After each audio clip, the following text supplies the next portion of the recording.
দুটি দেশের মৎস্যজীবীদের ফিরিয়ে দেওয়ার প্রস্তুতি শুরু। বাংলাদেশে আটক 95 জন ভারতীয় মৎস্যজীবীর এক্সক্লুসিভ ছবি আমাদের চ্যানেলে। অবশেষে বাংলাদেশে আটকে থাকা 95 জন, ভারতে আটকে থাকা 90 জন মৎস্যজীবী আগামী দিন ভারত ও বাংলাদেশের জলসীমার বর্ডারে একে অপরের হাতে তুলে দেওয়া হবে। মৎস্যজীবীদের জলসীমায় নিয়ে যাওয়ার কাজ শুরু হলো।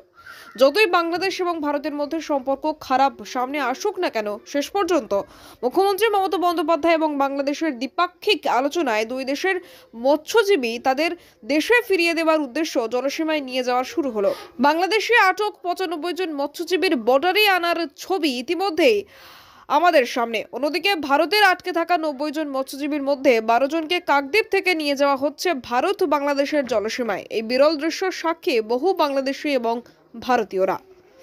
পশ্চিমবাংলায় যে 12 জন মৎস্যজীবী আছেন এবং উড়িষ্যাতে যে 78 জন বাংলাদেশি মৎস্যজীবী আছেন, মোট 90 জন মৎস্যজীবীকে আজ কোস্টগার্ড IMBL এর কাছে নিয়ে যাচ্ছেন। এবং বাংলাদেশ থেকেও আমাদের যে 95 জন ভারতীয় মৎস্যজীবী আটকে আছেন ওনাদেরকে বাংলাদেশ কোস্টগার্ড আমাদের IMBL এর কাছে নিয়ে এসে কাল সকালে হস্তান্তর করবেন ওনারা। এবং 6 তারিখে আমাদের মৎস্যজীবীদের সাগরদ্বীপে নিয়ে আসা হবে।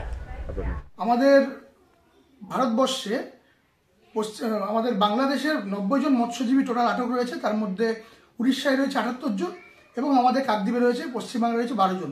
ওই 90 জন মৎস্যজীবীকে আজকের কোস্টাল গার্ড নিয়ে গিয়ে IMBL হাতে তুলে দেবে এবং আমাদের ভারতীয় মৎস্যজীবী যারা 95 জন বাংলাদেশে আটকে আছে তাদের কোস্টাল গার্ড নিয়ে এসে IMBL হাতে তুলে দেবে।